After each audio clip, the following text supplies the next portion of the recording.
me this time. I know. You said it loud enough for the both of us. I was going to handle the whisper. Oh, okay. Well, Yeah. then I'm going to say it again. Welcome, Hello. everybody, to So Fresh, So Prince. So Fresh, So Prince. Thank you so much for joining us again today. As always, my name is Andrew Apple, and with me is Lorenzo Gordon. We are so happy that you are here with us today. I cut you off. What were you going to say, Lorenzo? I just woke up from a nap. That's why I was going to handle the whisper. Oh, okay. It's okay. I wasn't here for that. Yeah, it was a bit warm, so, I figured, what better time to take a nap? There's never a bad time to take a nap as long as you're not behind the wheel of a car. See, that's why you're smart. See, I figured I was at home and I was hot and I was tired, so it's nature's way of saying, go to sleep. Wake up later. And you did, and it was wonderful, I'm assuming. Yes. And I'm sure your lovely roommate will be posting the picture that they took of you later. I'm pretty sure it's already posted, so, we'll just live with that one there. Sounds good to me. Well, everybody, we're glad to have you here with us once again. And, enjoy. So this was actually a very cool episode because one of the nice things about going back to watch old episodes of television is that you see big deal actors before they were big deal actors showing up on these smaller shows. And this week, The Fresh Prince of Bel-Air had that in spades. Lorenzo, who did we have guest star this week? We had cut down the tall trees. What else has he done? He was the GOAT. Yeah. Earl the Goat Nanigal. Yeah. He is the second War Machine. Yeah. He was Iron Man's sidekick. What else? What has he done? Yeah, actually? yeah. I mean, if you haven't noticed by now, we're talking about the one and only House of Lies himself, Don Cheadle. Fantastic actor. No exception here. Amazing chemistry with Will Smith in this episode. He's known for such amazing movies as The Meteor Man. I forgot about that one. His reoccurring role in Picket Fences as D.A. John Littleton. And I love Meteor Man. That's a great movie. Yes, it is. He played Sammy Davis Jr. in the Rat Pack TV movie where Ray Liotta played Frank Sinatra. Man, he's just done it all. And if you haven't noticed, the movie isn't Cut Down the Tall Trees. It's Hotel Rwanda. But that's just my favorite line out of it. I don't even think he says it in that movie. Probably not. He might. Yeah. If I'm wrong, let me know. You can listen to our other podcast, So Hotel, So Rwanda, where we just, every week we go back. That one's a lot more sad. It really is. We just watch it every single week. Yeah. And, we talk about it. Never new forget. Things that we catch. Never forget. Well, actually, the irony is that the producers of that movie actually did want Will Smith to be in Don Cheadle's role, but they couldn't get him. So instead they got Don Cheadle. Oh, okay. So I guess they watched this episode too, and they figured out the same thing. That Don Cheadle is a far superior actor? We're just gonna say he was better for the role at the time, because I don't know if Will Smith could say "cut down the tall trees" in that accent. If he could, let me know. Well, Will Smith has shown himself to rarely take on an accent. The only time we've really seen him do it was in Ali, and that wasn't even really an accent. That was more of an embodiment, you know. And I mean, I think even if they would have got Will, if they said "cut down the tall trees," I think they would have cut him down because he's obviously taller than Don Cheadle, so, he might have been in danger himself. Well, as we know, Will Smith shows up and is Will Smith. Yeah. It's like you don't generally hire Will Smith to play Othello. You hire Don Cheadle to play Othello. Yeah. You hire Will Smith to be Will. So in this particular episode, tell us what happened. Well, we get introduced as Uncle Phil puts it, Homeboy Hotel. We find out Will is a little homesick. And Aunt Viv has a problem with that. So she says, you know what? You've been talking about your friend Ice Tray, Ice Pick, Ice Box. It's really Ice Tray, but nobody can remember that because that's such a hard name. But regardless of the hard nickname, she flies him out, and they soon find out where Will gets all of his antics from and his co-signing from, and it's a little tough for the family to realize. And when they realize that they have two Wills in the house, they realize that Hillary actually likes Ice Tray, the second Will. And we go down a very strange and funny path down this whole episode, but I like it. I like it too. Yeah. This is by far the best episode we've seen so far, at least in my opinion. I mean, yeah, from jump, it gives Will like a cool legitimacy. Like, you felt like Will was cool in this episode because of Don Cheadle. And actually, from my research, as you can tell from last week's podcast, we did not like last week's episode. It felt like a complete throwaway episode. And what we've learned is that last week's episode, Not Without My Pig You Don't, was actually the 6th episode filmed in the chronological order of the show, but it was the 4th episode aired, and the episode we saw tonight was originally supposed to be the 4th episode. So I don't know what it was that was happening on the day that Not Without My Pig You Don't aired, but it must have been something big enough that NBC just didn't think that anyone was going to watch The Fresh Prince on that day. So they kind of threw in a throwaway episode and then saved this episode for a time where everyone thought that they were actually going to watch. It's like missing a wide open layup or something like that, or, just like Derek Jeter having a basketball thrown across the plate and he misses. I don't know what happened last week, but this week they got it right. Although basketball's not going to fly that far. I mean, but you get the picture here. They missed badly. Yeah. When they shouldn't have. And then you have Don Cheadle, who, while he was not Don Cheadle at the time, he shows up and just does an amazing acting job in this particular. Because you believe that he's a gangbanger, which is impressive because the things he's done since then have been very not gangbang. Like, if you saw him in Swordfish, you're probably not thinking right off the bat, that's a guy who grew up on the streets. Yeah, and he's also a guy, who he just stood there and was cool. Like, the setup was perfect for him. And when he was finally introduced, beyond the picture, because the picture was just epic, he just stood there and just owned it, and you believed he was Ice Tray. Yeah, you did, 100%. Probably made easier by the fact that at the time he was not Don Cheadle, so you could just see him in that role. Because the minute you see Don Cheadle in that role, you can't see anything but the fact that it's Don Cheadle with dreads and an earring. Yes, very short dreads. Very short dreads. Don Cheadle has never really been able to have long hair. No. Especially not now. Well, he can have semi-short hair now. Just the hairline is running away just a little bit. Not too much, though. No. It's just jogging away. That's all. Well, I'm not even going to say anything about this. It's just mean, to talk about a man's hairline. It's jogging, not even jogging. It's just jogging away. So, because this episode was filmed out of chronological order, the mustache was back.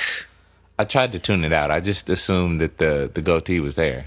Well, on the bright side, when we first start this episode, Aunt Viv and Ashley show up trying to get Will out of this funk. Now, we have not known that Will was in a funk up until this point, but apparently he's in a funk, so they get him some Philly cheesesteaks. Yeah, from Beverly Hills. Yes, so it's cheese, it's steak, and a brioche bun. Yes. Which Uncle Phil doesn't seem to understand, but in Aunt Viv's words, apparently that didn't stop him from eating 5 of them on the way home. Not at all. And fortunately, we never saw any cheese in his mustache. I think that's what would have put me over the edge. I think that would have made it even better. If you were to see the cheese, that's evidence right there. Yeah. Because the ones that we did see, they did look kind of sad. Yeah, it looked more like one of those lunch sandwiches that your aunt makes you. Looks like it came from Arby's. Yeah, it didn't quite look like a Philly cheesesteak. No, not even a bad Philly cheesesteak. It just looked like a regular sandwich. So when Will comes down, that's the first thing he says, that, I'm sorry, this isn't a Philly cheesesteak, because if it was, then I wouldn't have a bag at the moment. I would just have a pile of grease in my hand. Yeah, or you would have that iridescent, you could see right through it, that translucent bag. It's like a preview to the sandwich. That's what makes it a real Philly cheesesteak. These are actually things that I don't know because, full disclosure, I've never eaten a Philly cheesesteak in my entire life. Like, you've never had one, period, or you haven't had one from Philadelphia? No, I've actually never had a Philly cheesesteak in my entire life. And you're somehow still alive. Yeah, I am. Shocking, right? Yeah, these are vital moments. That you are the missing puzzle piece in the humankind. I mean, you got to have at least one fake one until you can go to Philadelphia and get the real one. And is there something about the city of brotherly love that just really, really nails it down? It's something in the grease in Philadelphia. It's like getting milk and honey from the Holy Land. Yeah, Okay. you know. All right, I'm going to bear that in mind. Yeah. But I'm not running out to get one just yet. Of course, and always rule of thumb, you got to be able to see through the bag. Okay. I know this now. Yes. I mean, this is clearly what the universe was waiting for. They needed me to wait until I saw this episode so I could truly understand what goes into a proper Philly cheesesteak and how I can identify them like a prey in the wild. See? And these are things we've all learned already, not even 2 minutes into the episode. See how life-enriching this is? Exactly. So, because the Bankses are stupid rich, yes, Aunt Viv says, you know what?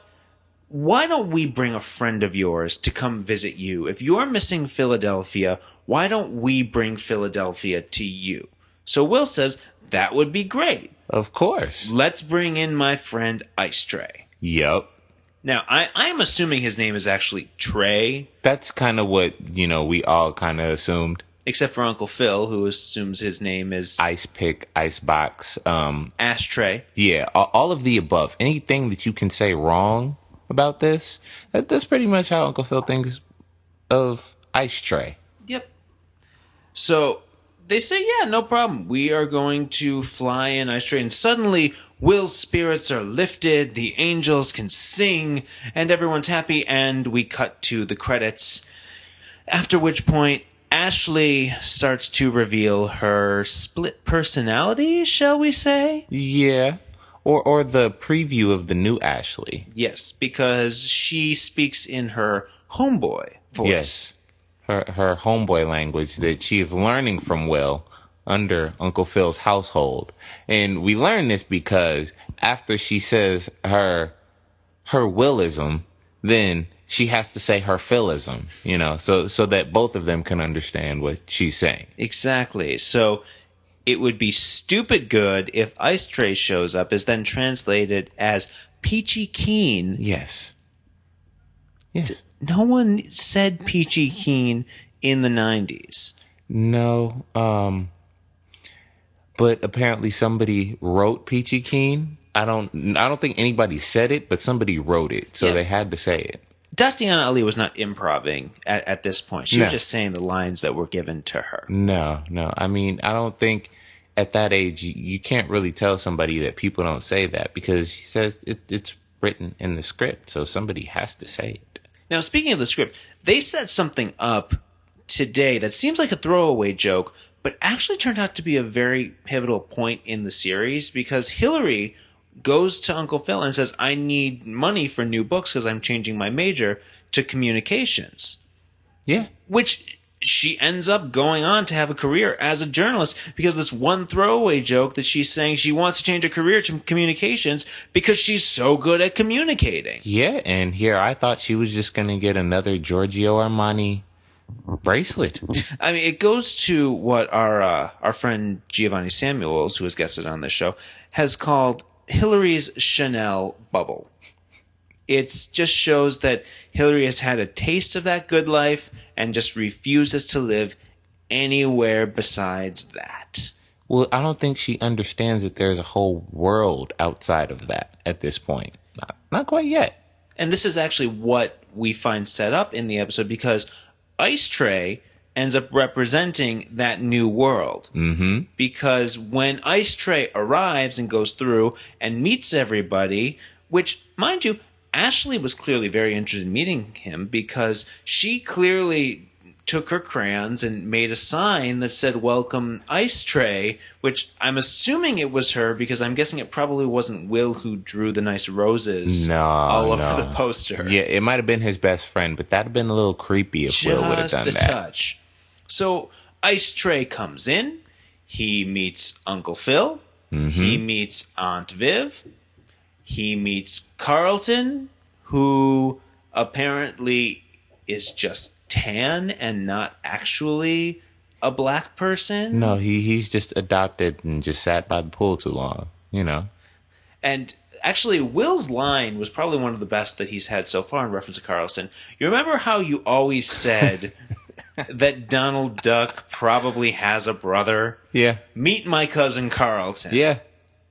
And we get a Hammer reference because Ice Tray pulls a shake my hand, wait too slow, can't touch this. Da-na-na-na, da-na, da-na.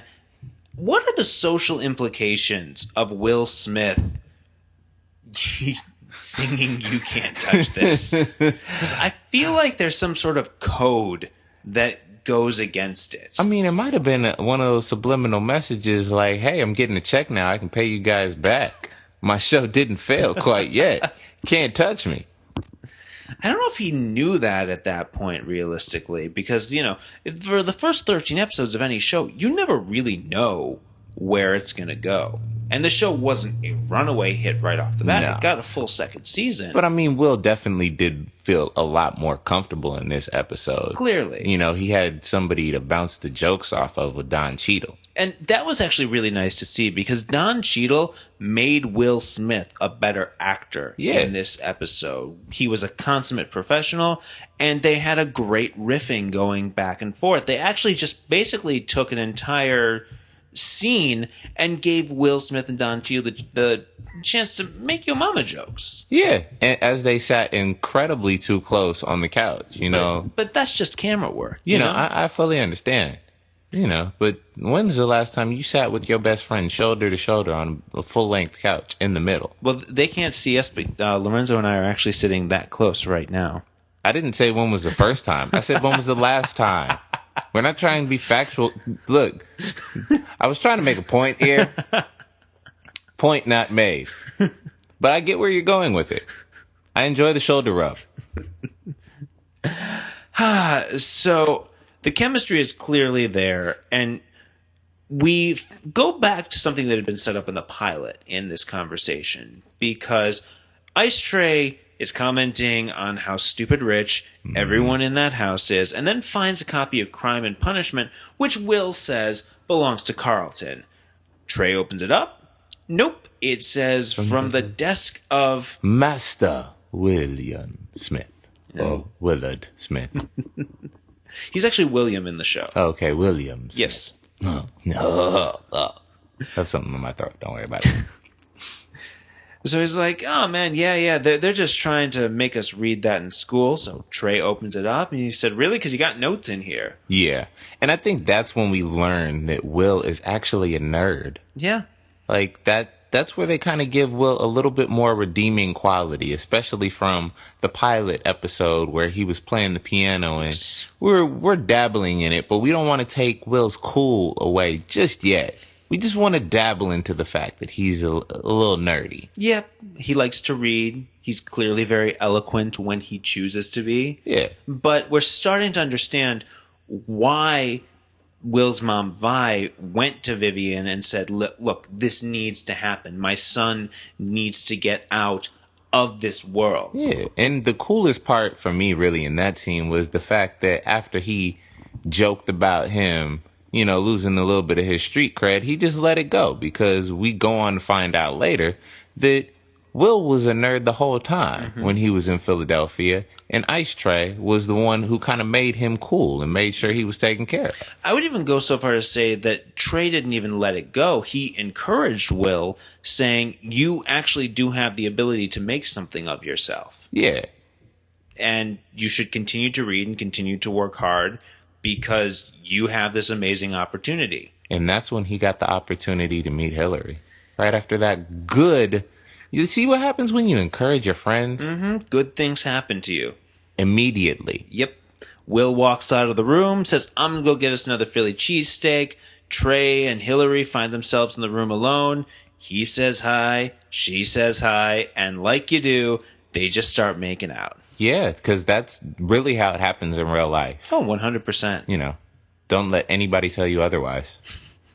That's what true love looks like. That is what true love looks like. You just find a person and then you start groping them. Yeah. I'm going to let you marinate on that one. Yeah. So, of course, at this moment, Aunt Viv has to walk in and witness this. And Lorenzo, how would you characterize her response? Her response was shock, awe, disgust, confusion, anger, confusion, destruction, confusion, frustration. See, Yep. Yeah, flustered and frustrated. See, frustration. That's pretty much what it was. She didn't even know what to do. Exactly. So she just kind of stood there. Will walks in. He's like, okay, I like this. I like what's happening. I'm going to put my arm around Aunt Viv, and we're just going to let this happen for a little while. Yeah. So then we cut to commercial, and when we come back, clearly a day has passed, and Trey and Will have gone with Hillary to Rodeo Drive so that they can do some shopping. Uncle Phil finds out what's going on. He's not happy at all. Aunt Viv sees what's happening, and she's freaking out. And Hillary goes to her mom, and I couldn't tell how genuine she was or if she just wanted to really screw with her mother, have that Chanel rebellion. But she sits down and says, I appreciate how understanding you are of this budding romance, and you don't just write him off as a thug. It's so wonderful for me to see, and I think we have a solution because I want to keep dating him. You should fly him out here every other weekend. Because they have the money. Exactly. And then during the summer, he can work at Firth, Wynn and Meyer. As a lawyer. Because that's how it works. Yeah, see? And, okay, for that reason, I have to believe that Hillary was joking there. Like, she had to know that she was – that you cannot just be a lawyer. Well, I think in Hillary's Chanel bubble, it's just it's a possibility. See, like you say she couldn't be serious. I wanted to believe that she was. I think that is a true Hillary genuine moment. Well, what do you think? Hit us up at So Fresh So Prince. We really do want to know because it's shocking for me to believe that someone who goes on to be as successful as Hillary is doesn't have at least a quarter of a brain to understand that you can't just be a lawyer. Like, there's a level of mental disability going on if she just thinks, yeah, you know what, he can be a lawyer. Because you would figure at the very least Hillary would have some level of understanding of what her daddy does to pay her credit card bill. He drives the Benz, right? He drives the Benz. I'm sorry, the Jaguar. Yes, he was driving Uber before there was an Uber. Yes. Yeah. Okay, I'll take that one. Check for you. Yeah. So Uncle Phil makes sure that Trey and Hillary don't get left alone. Hillary says, I'm going to go upstairs and drop off these bags. Trey says, I'm going to come with you. And Uncle Phil says, I'm coming too. Yeah. And after this, Aunt Viv recognizes bringing Trey into the household may not have been the smartest step she's taken since Will joined the family. And I think slowly but surely she starts turning into Uncle Phil throughout this episode. And Uncle Phil takes a lot of happiness in turning to Aunt Vivian. He took the relationship I told you so moment with as much glee and joy and happiness that one can possibly take. See, once again, it's the basketball over home plate, and Derek Jeter is right there. But it goes on to show that Uncle Phil has absolutely no concept of how Hillary's mind works. No. Because his solution is that he is just going to accept Trey. Yep. And he's going to approve of the relationship. And everything's going to be okay because the minute that Hillary thinks that they like Trey, then she's going to say, oh, well, I don't like anything my parents like. Now, forget the fact that clearly she gets her fashion sense from Aunt Viv, so there's a lot of overlap there, and clearly she respects her parents because she'll gladly spend their money and show up. Yeah. Like, she actually takes part in the family. She's there for tea time. She's there for the meals. She knows she has to show up to get the money. Yeah. So she clearly holds them in some level of esteem, but no. Uncle Phil's response, he is going to accept Trey for who he is, and that's just going to make Hillary turn. Because his street savvy should not be taken lightly. No. He understands these young hooligans from Philadelphia. He does. Clearly. Even though he has not been in decades. Because he's doing so well with Will. Yes. Bang up job, Uncle Phil. Bang up job. Yes. And that's the other thing. Going back to last week's episode, he clearly learned nothing about family. No. And that has nothing to do with the fact that the episode's aired out of order, or maybe it has everything to do with the fact that the episode's aired out of order. Because he learned nothing about what it was like to have his mother in town and recognize what it's like to have people in town. Yeah. And we didn't get any mention of Melvin. No, I think Melvin is long gone by now. He's bacon. Eating bacon. Yep. Yes, he's been many a good breakfast. Melvin the pig, just so you know. Yes. So, Uncle Phil and Aunt Viv take Will, Hillary, Trey, and Carlton out to what I'm assuming was supposed to be representing Spago. Okay. Yep. And they have a very nice meal there in the most sitcom-y constructed booth that I've ever seen, because it was built to basically be just like The Last Supper, so that everyone could be on one side of the table and the camera could catch everyone. Yeah. I thought it was hilarious how they had Carlton at the end. Yep. Who just keeps asking his parents, "Are you drunk? Yeah. You're actually being nice to Ice Tray. Are you drunk? Yeah. You can tell me. I won't think less of you." Carlton really believed they were drunk. I really believe Hillary was being honest, and Carlton really believed they were drunk. Then it's official. The Banks children are the most naive people on the planet. Yes, at this moment, yes, naivete is their reality. So, basically, Will was only brought in to save Ashley. That's all it was, because Carlton and Hillary, they were too far gone. Ashley, there was a chance that she could be brought into this world as a regular human being. That's the only thing. I mean, she can learn the language. The rest of them can't. So, and we can only assume that Ashley did not get to come to this dinner because it was past her bedtime. Well, I mean, of course. You know, do you really go out to dinner past 8:30 with your child? No. They're at home sleep with Jeffrey. Yep.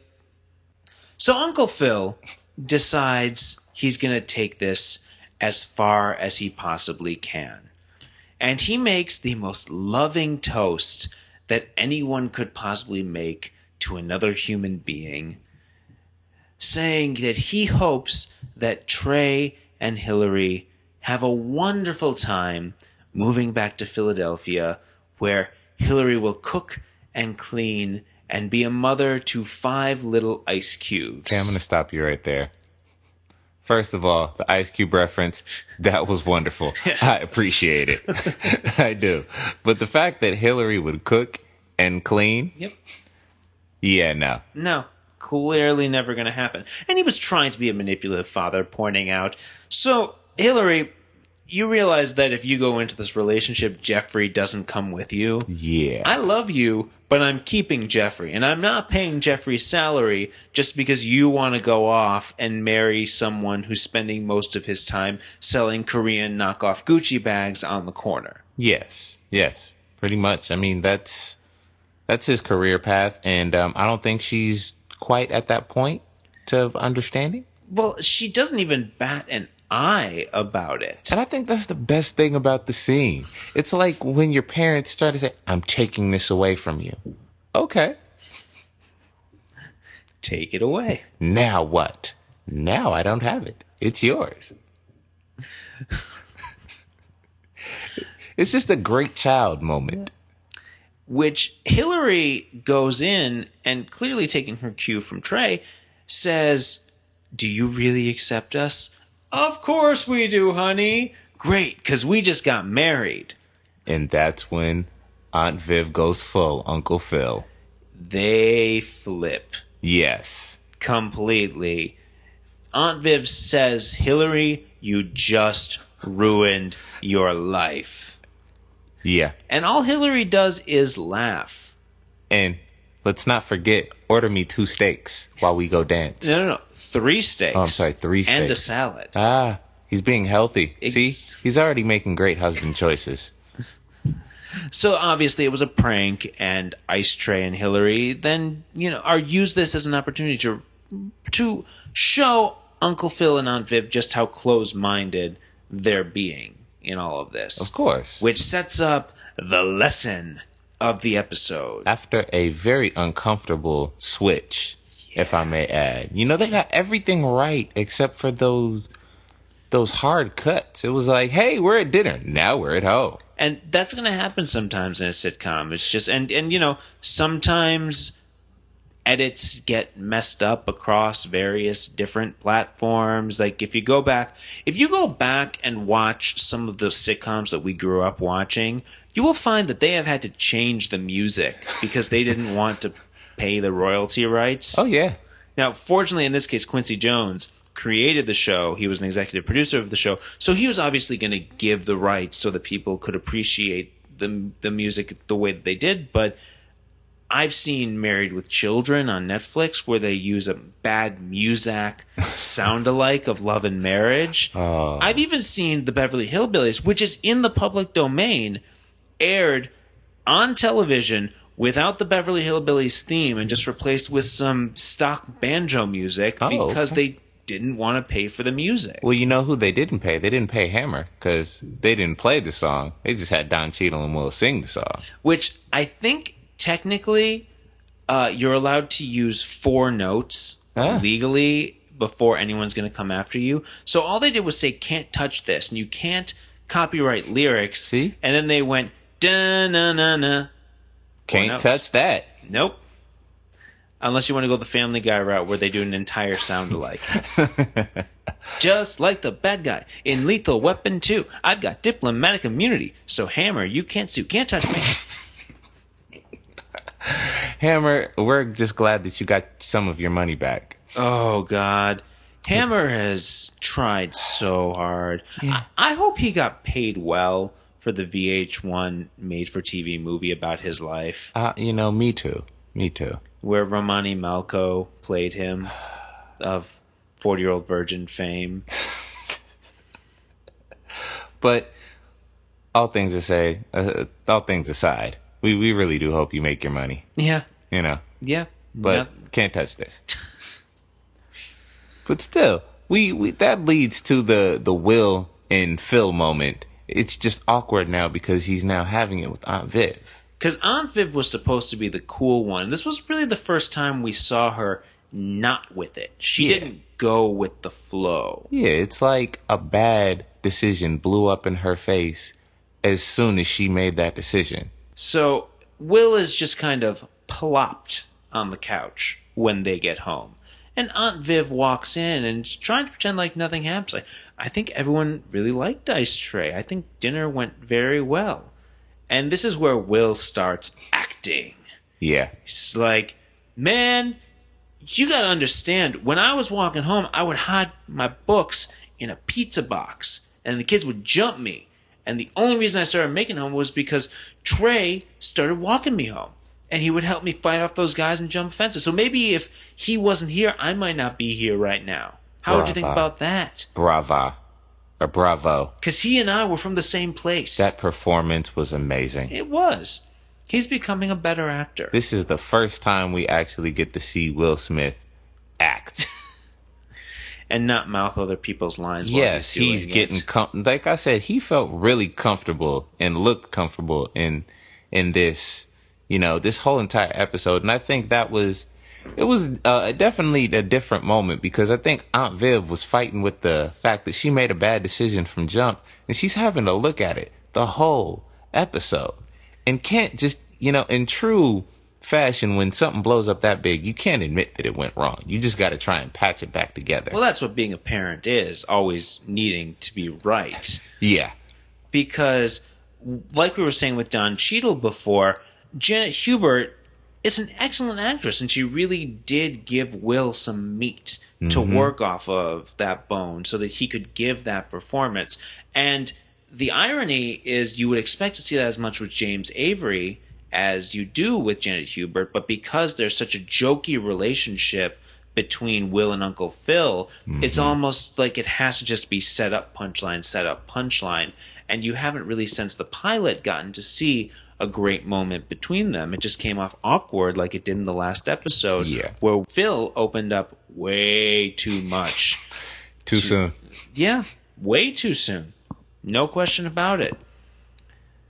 So Uncle Phil and Aunt Viv have a lot to think about. Yeah. So they send Ice Tray home. They say that anytime that he wants to come out, he'll be willing and he'll be welcome. And he says, "Thank you. I got you guys a gift." And he opens up his jacket and he pulls out one of their belongings, something that was originally in the Banks house. It was a China dog. Yeah. And Uncle Phil says, that's ours. Why are you giving this to us? He's like, "Oh, well, you guys were so nice to me, I decided I shouldn't steal anything." Yeah. Which is really weird coming from Don Cheadle. Yeah, but I mean, they touched on that also in the episode, because you got to remember when Don Cheadle or Ice Tray or Ice Pick or Father Ice Cube, as Phil would put it, met Carlton, they asked the question, what's the difference between Ice Tray and Carlton? And what was the difference? Well, it's somewhere along the lines of fire and ice. Like day and night, something like that. But I mean, I think they were trying to hint at the fact that, they were trying to make something work that, these people are from two different worlds. Like Carlton, this is all he knows. And Ice Tray, this is all he knows. Like, what is the difference? They're two young black men in Bel Air. What is the difference between them? Well, and to respond to your point, the main difference between them is that Ice Tray is a much more worldly individual. And we can tell by this point that Uncle Phil, who had a somewhat rough upbringing, didn't want his kids to have to experience that, especially considering that for the early part of their growing up, Hillary and Carlton were living in a less affluent part of Los Angeles while Uncle Phil was getting his law degree and working his way up. And so he didn't want his kids to remember that or have to go back to that, because as parents, you always want your kids to have it better than you do. But in the process, as we'll find out in later episodes, that Carlton, if you dropped him in the middle of South Central Los Angeles, a lot of bad things would probably happen to him. Yeah. And that's getting really deep, I know, but it's true. At this point, Carlton is such an archetype and not a character yet. He has no idea how to actually do anything besides tie his own shoes. Yeah. And I mean, it just kind of boils over into everything in the whole episode. Anytime you have Carlton and Ice Tray in the same scene or even in the same room, they're playing polar opposites at this point, because really they are. But they're playing heavy on it. Like, oh yeah, hey, I'm not going to steal from you guys because, you guys were good to me. But if you weren't, I would have just taken your porcelain dog. And yet that didn't stop him from when he arrived. He arrived in a limo, which cost $100 that he charged to the Banks. Because he knew they had it. Yeah, and that's true. The Banks can spend $100 without batting an eye. Yeah. But because they were poor at one point, Uncle Phil is very careful how he spends his money. Oh, yeah. Now, he'll gladly spend it on 10 fake Philly cheesesteaks, but that's because he can eat those. Yeah, I mean, he gets something out of that immediately. So we do get to see the end of this relationship between Hillary and Ice Tray. And Ice Tray says, if you want, your parents bought me a first-class ticket. We can turn it in, get 2 coach tickets, and you can come back to Philadelphia with me. Now I'm going to stop you right there. Now, as we know in relationships, there are deal breakers. Yes. Bad toes. Bad breath. Wait. Bad toes, is that one of your... That's not mine. That's somebody's deal breaker. If you got bad toes, somebody won't date you. What defines bad toes exactly? Well, when your toes look like they're stepping over each other on the same foot, that's a bad toe.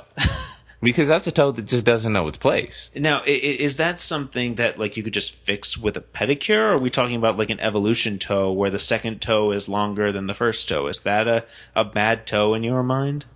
I've never seen that in person, but I'm going to go on record and say, yes, that would be a bad toe in my book. That toe does not know its place. Okay. All right. Now, getting back to what you were saying, there are deal breakers. There are deal breakers. Now, in this end of the relationship, we find out the deal breaker is flying coach. Because the last line that Hillary says when she hears that they could both go back to Philadelphia flying coach, she just says, coach? And we're not sure if this is... I don't understand what a coach ticket is. I thought only first-class tickets existed. Or do you really expect me to fly coach? I don't do that. I'm Hillary Banks. I'm going to study communications because I'm good at communicating, and I do not communicate well in coach. No. Coach is... I wanted to even take it as far as to say, if you really thought anything of me, you would never let me fly coach. You know what? You don't know me at all. But what that ultimately leads to is the fact that this is Will's best friend from childhood. They have gone through hell together. They say they're going to bring him back. And we never see him again. No. Hillary never thinks about him. No. Will doesn't ask for him to come back. No. When they go to Philadelphia, he doesn't say, He's not there. "Oh yeah, we should look up my boy Ice Tray." No. Which means we can only assume one of 3 things. 1, they weren't really that close. 2, if we were going to go incredibly morbid, that Ice Tray died. Or 3, that Don Cheadle just didn't want to come back. Yeah. That's definitely one of them. And then 4 would be etc. All of the above. He died and he didn't want to come back. Yeah, he might have gone to that same basketball court and actually had something really bad happen to him, like be kidnapped or something like that. Not just being thrown over your head and spun around. Yeah, he might have had a brain aneurysm from that, because I don't know, maybe that happens when big guys spin you around on a basketball court. Well, I think the worst that could happen is a concussion, depending on how fast they spin you. But... Okay, well, Ice Tray had a concussion, and we never talked about it ever again. And then he got Iron Man. So... Well, actually, first he traveled to Rwanda. Well, that's what we have to assume, is that the reason that they never spoke of him again was because he got up after this show. And he became a foreign exchange student to Rwanda. Exactly. See, Ice Tray did do something with his life, Aunt Viv. He saved the people from the Rwandan genocide. Yes. So it blew up in your face right away, but in the long run, you did some good. I mean, I'm just speculating here. Yeah. I'm just looking for anything good to say. And that's all we can really do is speculate. Because he never came back. I am going to start the fan theory that Ice Tray is just playing the same character that Don Cheadle played in Hotel Rwanda. Yeah. That Ice Tray made it out of Philadelphia. A more refined individual after being in Bel Air. And the accent is just fake. He went there and completely reinvented themselves like a small European boy who moves to America and decides that he has to pick up an American accent so that he won't be made fun of. See, he saved Will from being made fun of, and then he saved himself. See, these are all the wonderful things that happen when you visit the Bankses. Exactly. So, Lorenzo, did we learn anything in this episode? I think we did. I think we're really starting to look that Will and Phil are from 2 different worlds. And Will and Aunt Viv are from 2 different worlds. And we're just really starting to see the Homeboy Hotel, really, and what all that entails. With Ashley picking up the slang and whatnot, everybody's kind of developing and getting used to having Will around. Mm-hmm. But they're still not used to his mannerisms. Now, the biggest thing that, since you mentioned Ashley is one of the best things about the show, and we have not had a lot of Ashley since her violin episode. Why do you think that is? I think everything happens past her bedtime. That's just my theory. I mean, she's still on a schedule. She has time to learn some new slang, so she's probably in her room reading the Homeboy manual to slang. I don't know. Why haven't we heard from Ashley? Is that a real book?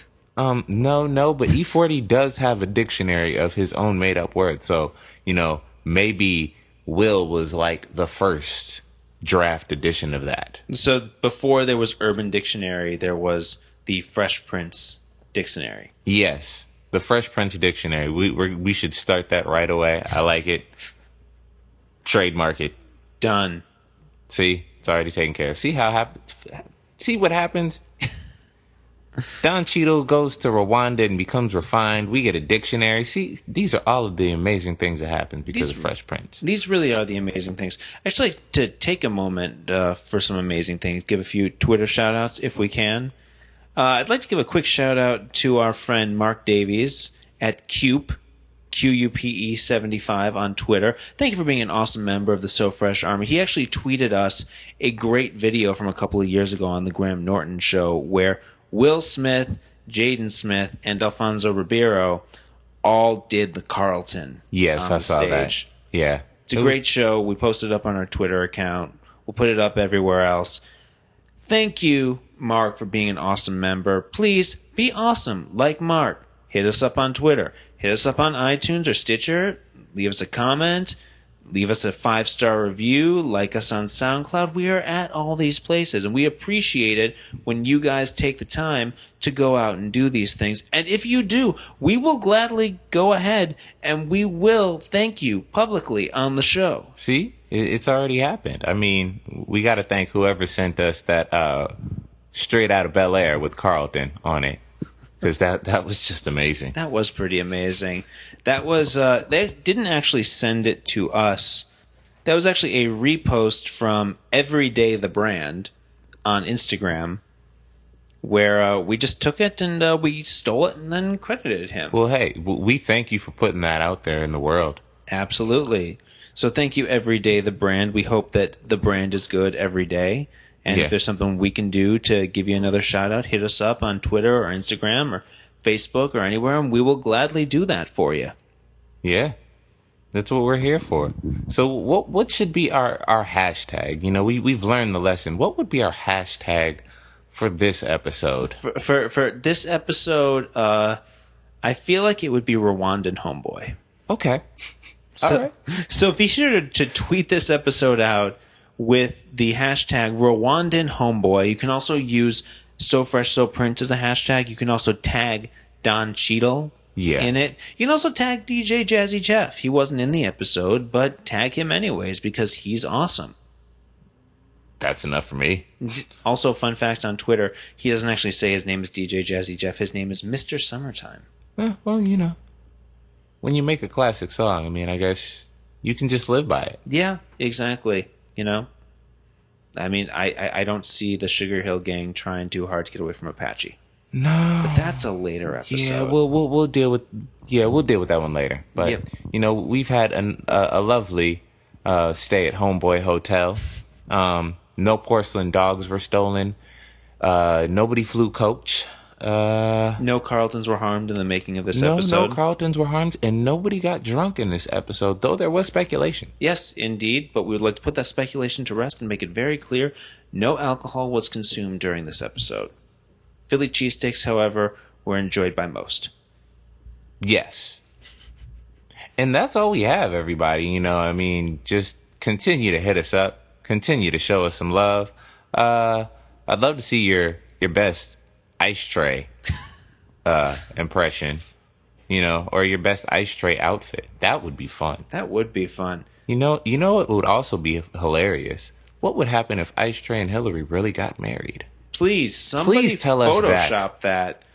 Photoshop that and send it to us. We would be eternally grateful. We'll put it up on our social media. Hell, we'll put that on a T-shirt. Yes. And we will send it to you. That is our solemn promise to you.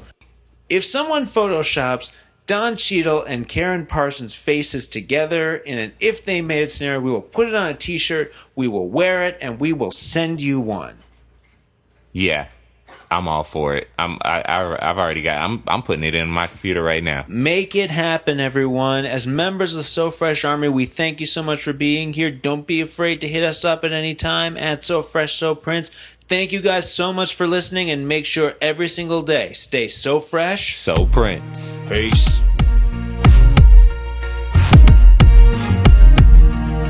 So Fresh So Prince is a Bitten from the Apple production, produced by Andrew Apple and Lorenzo Gordon. Music by Griffey Majors.